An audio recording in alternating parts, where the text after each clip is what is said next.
3% लोग 90% लोगों को दबा के हमारा शोषण करना चाहते, हमें गुलाम करना चाहते, तो ये कदापि हम हमारे शेर जो जवान बच्चे देख रहे हैं अभी हर घर में बाबा साहब के माध्यम से हम पूरे संविधान को जिंदा रखेंगे और संसद भवन के अंदर ऐसे हजारों 150 शेर भेजेंगे। समाज तो हमारा समाज है ना, समाज को हमें जागरूक करना है ना, समाज को बचाना हमारा काम है ना। बाबा साहब ने समाज के लिए अपनी संविधान लिख के कहते हैं ना, समाज बचेगा तो संविधान बचेगा, संविधान बचेगा तो हम बचेंगे, आने वाली पीढ़ियां बचेंगी। तो हमारा कर्तव्य बाबा साहब का हम पे कर्जा है, वो कर्जा हमें हर एक आदमी को।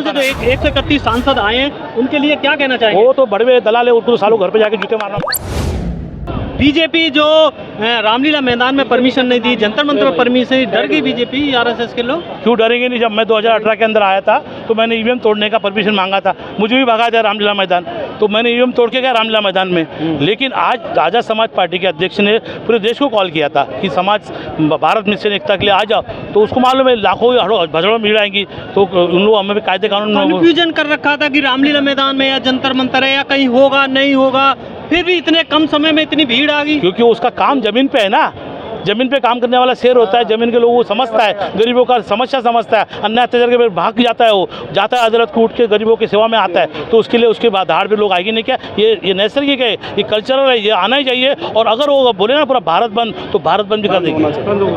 फ्यूचर क्या देख रहे हैं? फ्यूचर आने वाले 4 राज्यों के अंदर इलेक्शन है, उसके अंदर उसको हराएंगे बीजेपी को हम लोग, और आज़ाद समाज पार्टी की जो समाज के लोग हैं वो एकजुट पार्टी के साथ लड़ेंगे, तो हमें वहाँ पे जीत के आएंगे, तो वहाँ भी संसद भवन में हमारा आवाज उठाएंगे। लेकिन आरएसएस और बीजेपी के लोग पूरे दम लगाए हुए हैं, चाहे वो वर्गीकरण के नाम पे ले लो, चाहे और बहुत सारे मसले, वो पूरा दम लगाए हैं कि बंटवारा करें और राज करें। भाई ये वो बंटवारा नहीं कर रहे, वो कांग्रेस के ज़माने से और तुम्हारे अंग्रेजों के ज़माने से बंटवारा डिवाइड रूल आ रहा है। जहाँ दलित लोग मच्छी का दुकान खोल देना, दारू की दुकान खोल देने का, हम लोग पहलवान लोग थे सब, तो हमें डिवाइड करके जीते कांग्रेस।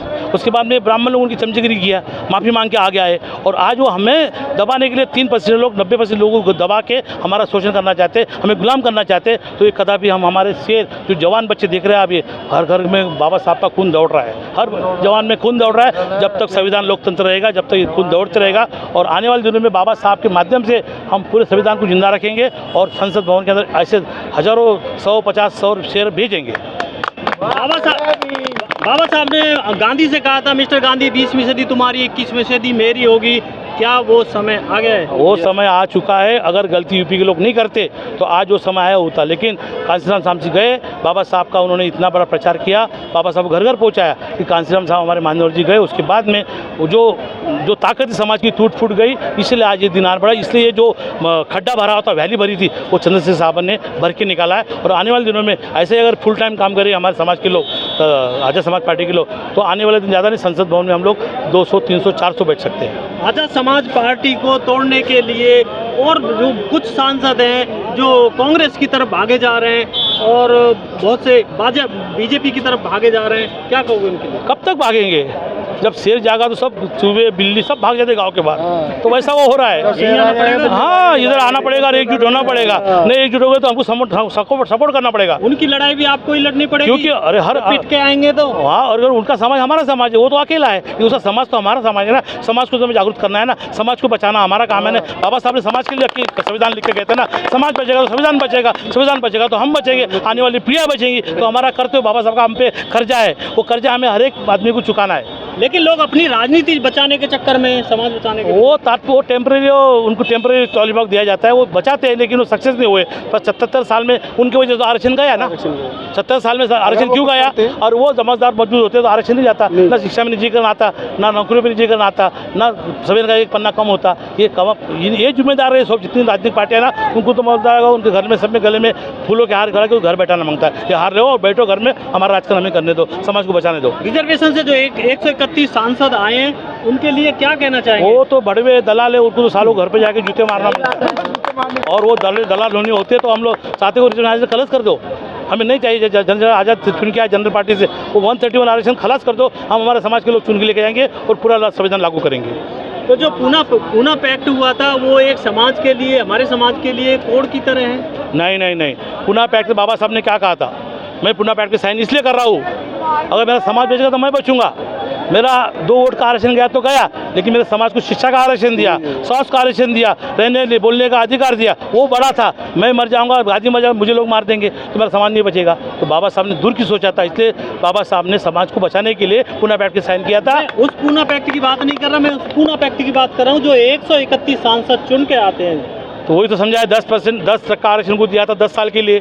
तो ये जो बीजेपी वाले जो मनुवादी सरकार है वो 10 साल बढ़ा रहे, अपनी रोटी सेक रहे गरम तवे पे, अपनी डुंगन गरम कर रहे हो। उसको तो बढ़ाए जा रहे हैं। हाँ। और जो ये आरक्षण है भागीदारी का, उसको ये खत्म करने के चक्कर क्यों खत्म कर सकते? संविधान के आर्टिकल 341, 342 में नहीं कर सकते खत्म। वो सिर्फ वो नाटक कर रहे कि तुम कितने सोए हो और कितने जागे हुए हैं। ये जागे देख रहे हैं, अभी वो शेर सब जाग चुके हैं, वो जांच कर रहे हैं। तो वो आरक्षण खत्म नहीं कर सकते, वो सिर्फ कम कर सकते। इसीलिए हम पूरा समाज एक हो चुका है। मुस्लिम समाज, दलित समाज, एससी समाज, एसटी समाज 90% है, 90% एक हो चुका है। ध्यान रखो, वोट हमारे हाथ में, ताकत वोटों की हमारे हाथ में। वो डिवाइड एंड रूल करेंगे हमें, क्योंकि हम सावधान के लिए हम गाँव जाके समाज को जागरूक करेंगे। तुम्हारा हक अधिकार छीन रहा है, शिक्षा का अधिकार छीन रहा है, आरक्षण छीन रहा है, तुम्हारे बहू बेटी पर अत्याचार कर रहा है, शेतकरी को, किसानों को अत्याचार कर रहा है। इसके लिए हम जागरूक करेंगे। जैसा भाई कर रहा है वैसे हम भी अब भाई का तौला काम उठाएंगे। लेकिन कामयाब तो हो रहे हैं ना भाई चंद्रशेखर को, काले झंडे दिखा रहे हैं कुछ लोग तो कामयाब। अरे तो भाई 1-2% तो विकृति होती है समाज में, विकृति के लोग भी देश में है ना,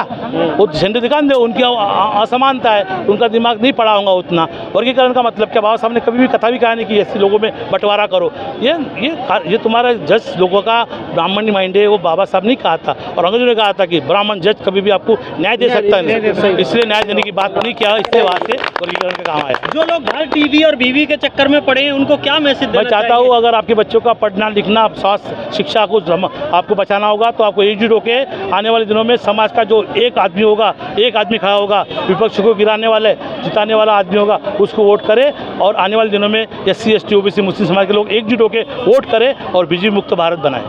लेयर की बात करी गई है, एक संभव नहीं। ये क्या चाहती है कि हमारे जो देश के युवा लोग हैं जाग रहे हैं, लड़ाई करवाना चाहती है कि ये हिस्सा आपका होगा, आप, ताकि हम जब लड़ेंगे तो सरकार बोलेगी कि देखिए आप लड़ाई कर रहे हैं तो हम आपके संविधान को, हम आपके जो आरक्षण को ही खत्म कर देना चाहते हैं, ताकि आपका लड़ाई झगड़ा ही नहीं होगा।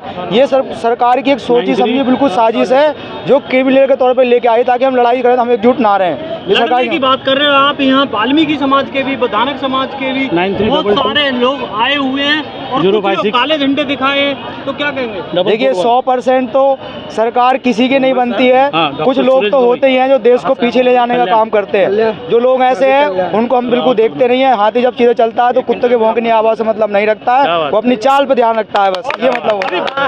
महाराष्ट्र में भी चुनाव है, क्या माहौल देखते हैं? आप तो देखिए लोकसभा के अंदर कितनी सीट कम की हमने उनकी। महाराष्ट्र के अंदर आपको उनको पूरी आधी सीट कम कर दिया हमने।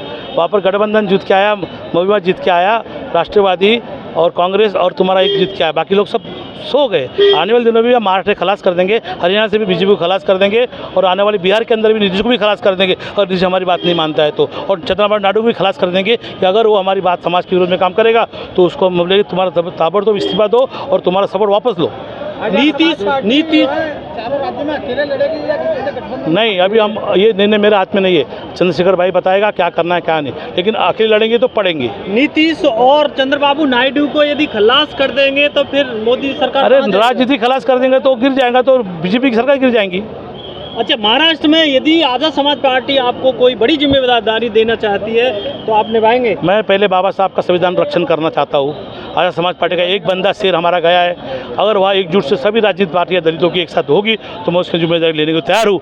अगर सब दलित पार्टियाँ अलग लड़ेंगी तो हमारी पार्टी के लोग चुन के आने वाले नहीं है। आप 2019 के अंदर 24 के अंदर आपने नतीजा देखा है, इसलिए मैं समाज के हितैषी लोगों को समझाना चाहता हूँ कि आप एकजुट करके लड़ो तो आपका निर्णय आप जीत जाओगे। चंद्रशेखर आजाद हर सब समाज की बात उठाते हैं पार्लियामेंट में, लेकिन कुछ लोग ये कह रहे हैं कि वो सिर्फ एक जाटव चमार के ही नेता बने। अरे वो ब्राह्मणों की षड्यंत्र है, ब्राह्मण बदनाम करना चाहते हैं उसको, बीजेपी बदनाम करना चाहती है उसको। 3% ब्राह्मण है, वो आपसे संभल नहीं रहा है 85% पे। अरे उनका वो मजबूत है, वो मजबूत है, पैसे है उनके पास, बल है, पैसा है, जमीन जायदाद है। हमारे पास क्या है, हम भिखारी लोग हैं, हम वोटों की सिर्फ ताकत पे चलते हैं। वो तो पहले से पैसे वाले लोग हैं, इसलिए शोषण उन्होंने किया हमारा। 17 साल में हमारे उन्होंने पूरा संपत्ति छीन लिया, पैसा छीन लिया, नौकरी छीन ली, तो बड़े रहेंगे ना, वो जीतेंगे ना। श्री राम साहब ने साइकिल से चल के, पैदल चल के इतना बड़ा संगठन खड़ा कर दिया, आप कह रहे हैं कि हम गरीब है, नहीं है? हम गरीब ही है, हमारे सिर्फ हमारा बल संख्या ज़्यादा है, वोटों की संख्या ज़्यादा है, लेकिन हम लोग बच्चे हमारे पढ़ने के लिए मोहताज है, खाने के लिए मोहताज है, शिक्षा के लिए मोहताज है। इन्होंने हमें गुलाम बनाया है, इससे जो हमें गुलामी मुक्त करने के लिए हमें बीजेपी मुक्त करना होगा। तो ये तो निरंतर गुलाम बनाने की प्रक्रिया चल रही है। चलने दो, कुछ दिन बाद हट जाएंगे, 2021 में हमारा पड़ाव बढ़ेगा।